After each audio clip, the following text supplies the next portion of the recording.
What's going on, everybody? I know it has been quite a while since I made a video. I apologize. I've been working pretty crazy hours. As many of you know, and probably most of you don't, I am an engineer that I work at power plants. Power plants have to go into scheduled outages to maintain their reliability and continue functioning on a year-round basis. So really since February, I've been kind of on and off, and then since March, I've really been in an outage ever since. So last night was my last night shift. I'm back. I have a whole bunch of ideas for videos that are coming out, and I'm really excited to get into today's video with you.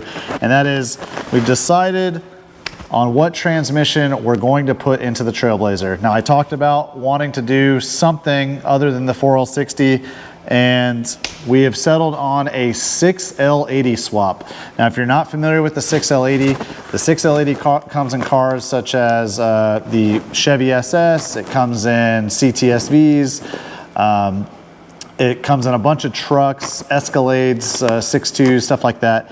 It's a very stout transmission, and people are going extremely fast with them. So what we want to do is go fast in the Trailblazer with this transmission. Now, most of you guys have seen the Trailblazer at the drag strip and heard the 1-2 shift that is just, it sounds god-awful because it's slipping. You guys may have seen also, I get to the top end of the track and the truck doesn't really want to shift into third. It bounces off the limiter, and not really sure why, whether it's just too much power for the 4L60 to handle. To be fair though, I gotta give the 4L60 credit. This thing is bone stock, and it's been handling 500 wheel horsepower for way longer than I think any of us expected. It still currently runs. We just got back from beating on it a little bit. And but anyway, I wanna talk about this swap kit here. So a gentleman reached out to me on one of my YouTube videos. His name is Jesse. He owns True Blue Motorsports. Now, True Blue Motorsports is a passion project of his. It's his company. He offers swap kits for Trailblazers. And to be honest, he already has a Trailblazer 4.2 running and driving with a 6L80 swap. It's been running and driving for a while. That being said, I want to preface this with, this is still roughly a work in progress. Now, he's working with me because he wants to be able to provide this swap as a seamless swap to someone, right? You get a kit from him, you can put it in your Trailblazer, everything is bolt on, and that's it. That being said, we're working through a couple things here, nothing major at all, right? But the Trailblazer that does have the 6L80 in it, I think he needed to have one of his drive shafts lengthened and one of his drive shafts shortened. So he's gone ahead and made a different size adapter plate. I have a 4-wheel drive Trailblazer, right? This was one of the challenges for me with trying to find a transmission to swap into it, because I wanted to retain either 4-wheel drive or all-wheel drive to have all-wheel drive launches. I just think it would be cool. Well, lo and behold, Jesse at True Blue Motorsports has an adapter that bolts to the 6L80 and allows you to bolt the Trailblazer SS or the 4.2 transfer case to it directly. This is a specific length. He also has another adapter that's a little bit shorter. We're not sure which one I'm going to have to use yet, but the point is, these are proprietary parts that he has designed already that are on the shelf. Now, if 6L80s are not your thing, he actually has a ready-to-go 6L50 swap.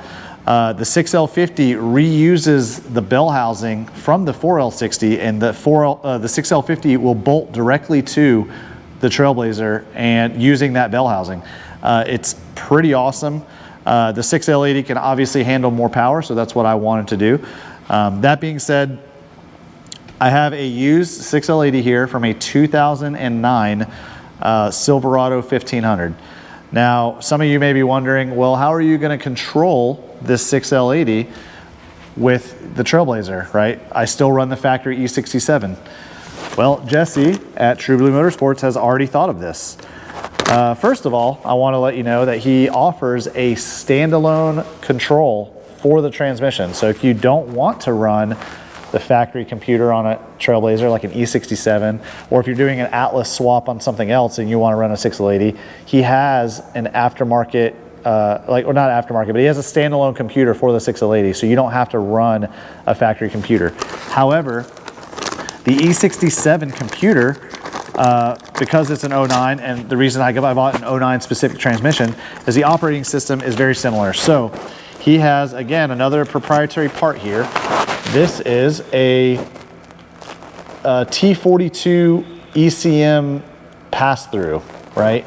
So the ECM of the Trailblazer is located, or sorry, not the ECM, the TCM of this Trailblazer is located in the engine bay, right in front of the brake booster. They're separate from the ECM on the 08 and 09. On earlier model Trailblazers, right, the PCM and the TCM are all one unit, right? But on these, they broke apart the transmission control module, and they are now separate. So what Jesse has, he has this pass-through. So I will remove the factory transmission control module in the Trailblazer. I will install this, and then I will install this harness. Now this harness here, oops, those are the instructions. This harness here plugs into the transmission because on the 6L80, the TCM is internal. So this harness will plug into the transmission. Then the other end of the harness will plug directly into this pass-through. And then the factory harness from my factory harness and the E67 will plug into the other end, right? This allows the E67 to communicate with the internal TCM of the 6L80. That being said, there's also a couple cool features I want to mention, and I definitely plan on going down this road. The orange wire here, this is for your park, reverse, neutral, drive, release solenoid, essentially, right? So when you hit the brake on these, you can hear a solenoid activate, which allows you to shift. Well, this orange wire needs to get pinned into the factory E67, and this allows you to essentially shift gears.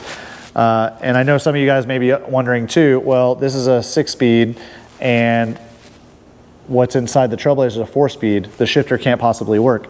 Well, when they were transitioning from the 4L series to the 6L series, GM was kind of smart, and they left the same shift detents, right? So everything in the shifter works exactly the same. This just allows you to actually get it to shift between gears. It allows the reverse lights to come on. It allows it to start. It doesn't think it's being stolen, this, that, and the other. The purple wire is something I'm really excited for. This purple wire allows for one-click shifting. So if you're familiar with some of the, like the GXPs that had thumb button shifters on the steering wheel, or even like Corvettes, this blue wire allows that. So the E67 has button shift, like click shift capabilities, but there's no way to activate it yet because, you know, there's nothing sending a signal to it. Well, the factory steering wheel that's in my car now is buttonless. There's no powers. So by switching that steering wheel to a Saturn or Pontiac or Corvette, right, they're all the same steering wheel, with that button or those buttons on it and a different clock spring, and then pinning this in the ECM, PCM, ECM, I now have the ability to have button shifting, essentially like paddle shifting, but on the steering wheel. And I think that's incredibly cool. Do I think it's necessary? No. But do I think it's awesome? Absolutely. So that being said, I'm really excited that this exists, and I really want to make this video for two reasons. One, Jesse is a super awesome guy. He took the time to come down here to Florida to go for a ride in the car. He explained everything to me. He showed me all of the stuff that he has. He's walked me through multiple things. And although this is still a work in progress, I want you guys to follow along with me as I do this swap, because The biggest thing that he said to me that stood out was swapping a 6L80 into these, especially the V8s, is easier than swapping in a 4L80. And I think people need to realize that, because not many people have 6L80 swapped these at all. Even the V8s, right? The 6L80, he has an SS that has a 6L90 in it, currently running and driving, and has been for quite some time. So that being said, I think it's important to go check out this guy's website if this is something that interests you. Look at the products that he offers. The link to his website will be in the description below. And if you're interested, give him a call. Like, he's super nice, he's super helpful. Now, he does not offer tuning, right? So if you do go to swap one of these transmissions in, you will need to get this tuned, right? So fortunately, who tuned the Trailblazer, everyone knows mostly, is Jeremy Formato down at Faster Proms. Jeremy Formato is one of the best 6L80 tuners in the country. So I'm just gonna throw it out there now. If you guys want a 6L80 swap your V8 or your 4.2 Trailblazer, or you want to swap an Atlas project that you're working on and you need 6L80 tuning, go to Jeremy. Call Jeremy at Faster Proms. Email him. He'll help you out. I mean, the guy's awesome. A couple other things I want to talk about on the transmission, just so I make sure I cover every base. Dipstick. He provides a shorty dipstick, right? It's not as convenient as under the hood, but this allows you to, I mean, you can go under, you can check it if you really need to. How often are you really checking the auto fluid? It's a clean, easy install. I just have it loosely mounted here. The most intrusive thing that you will have to do, and you can do it the same way that I plan on doing it, but if you have a four-wheel drive Trailblazer and you plan on doing a 6L80 swap, you will need a 32 spline input shaft to install into your transfer case. This is something that he provides in the kit. So what we will be doing is, these transfer cases for these things are dirt cheap. You can buy them for like 100 bucks, 120 bucks, and typically they have low miles. The encoder on them goes bad, right? So then it doesn't want to go into four-wheel drive. People lock them out. They keep them in two-wheel drive. It's not that hard to replace the encoder. It's not that expensive. So I'm just going to get a used transfer case. I'm going to split this transfer case and put in the 32 spline input shaft and then put it back together. That way, when it's time to do the transmission swap, which will be shortly, all we have to do is unbolt it and bolt everything up. In addition to the benefit of having a transfer case that you can just swap out, is I have an Atlas motor sitting on the ground in my garage that I'm prepping for the 240SX. So we can mock this up to that motor with the transfer case, and I can take a measurement from the back face of the engine to the transfer case, and I can take a measurement in the Trailblazer from the back of the motor to the transfer case, and I can figure out exactly which adapter I need, so I don't have to go up and down. Now, this kind of seems like a pain in the butt, and for me, a little bit it is, but the whole point of doing this, and Jesse helping me out and working with me, is so that Jesse can provide you a one-stop shop, completely tried and true swap if you're interested in doing this. So again, he already has one running and driving. The proof of concept has already been done. It exists, and he's been driving it for like a year. It works. It's just the 08, 09 are a little bit different. There's little odds and ends things here. The one that he did before is running a standalone transmission controller versus mine, which will be controlled by the factory computer. So that's where things get a little bit tricky.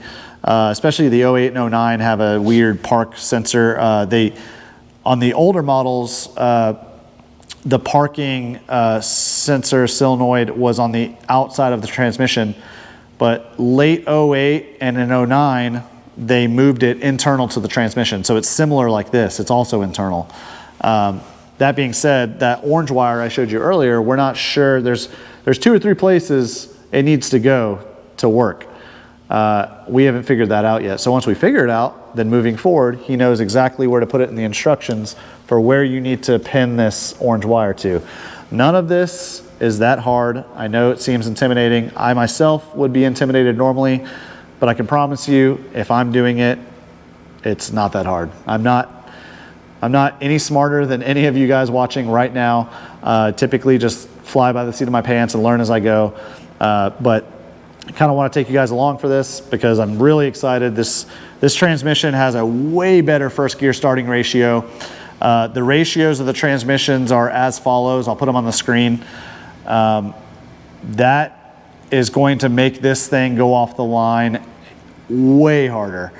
So much harder that we actually already bought a different rear end for it, and that's coming up in a new video soon. But this is just going to be worlds better than a 4L60, even a 4L80 in my opinion. Last thing I want to talk about, the transmission that you're going to need, especially if you're doing this behind an Atlas, is you will need the MTEC adapter. As you can see, I have the adapter loosely sitting on the transmission right now, and that is because this shares like an LS style bolt pattern, right? So any type of turbo 400, turbo 350, small block Chevy bolt pattern to an LS, you always need to run the MTEC transmission adapter. This is no exception. Now, obviously, those who know Mark or MTEC in general, you can buy those directly from MTEC. He is in Canada, so sometimes the shipping can take a long time. However, Jesse, since he offers these swap kits, has the MTEC adapters as well, and that is included in the kit if you buy the entire kit from Jesse. So you don't have to piecemeal this together. Jesse at True Blue Motorsports is going to be the one-stop shop for this entire swap kit. And again, if the 6L80 is not your thing, he already has a 6L50 kit ready to roll. So a 6L50 can handle some power. We just want to make a substantial amount of more power than what a 6L50 is maybe rated for. I know people have made some good power with 6L50, but the 6L80 I feel like is going to give me room to grow. But that being said, I'm super excited. I don't know what you guys think. This does also require the use of a external oil cooler, which I have. Jesse provided me with the 6AN adapter for the 6L80. It just bolts right on, and it's pretty seamless. I believe he's going to provide that in the kit as well. I think he has two options. So I already have a cooler. He does not provide an oil cooler or oil lines, but that's fine. You can literally get that stuff off of Amazon for next to nothing. 6AN lines, oil cooler with 6AN fittings, and a fan. You don't even need a fan really. If you want to run it up to the front and just mount it right behind the radiator or in front of the radiator, you know, you don't even really need a fan. So the guy that's running this is a naturally aspirated four-wheel drive Trailblazer. I think he does a lot of wheeling in it. So for him, he's been great. He's been towing with it. He said it tows substantially better because of the gear ratio differences. It's like effortless. So this isn't just for turbo Trailblazers, right? This is for people that are doing you know, anything. You do bolt-ons, you can go off-roading in it. It's going to help you out with gear ratio. Originally, I was going to go to a 4:10 ratio and put a built 4L60 in here, but with the fourth gear ratio and this being 1.15, I don't need 410s. I could stay with the 342, so it made my life a lot easier. But that's it. I'm going to wrap it up here. I'm really excited for this transmission swap. Again, Jesse at True Blue Motorsports, thank you so much for working with me on this. I'm really excited to see what this thing can do. We're anticipating, with no changes, no gear changes, just a transmission swap, this thing goes at least a second quicker in the quarter mile at the same boost level, which is mind-blowing. So again, really excited. Let me know what you guys think in the comments. Are you excited? Did you even know this swap existed? Because until Jesse reached out to me, I didn't. He's got some videos on YouTube of his. I'll put those in the link below as well. And let me know what you think. Sorry it's been a while. I appreciate everybody that's subscribed. If you like the video, give it a thumbs up. If you're not subscribed and this is your first video you watch, please consider subscribing. It helps me out a lot. And I'll look forward to seeing you guys in the next one. Peace.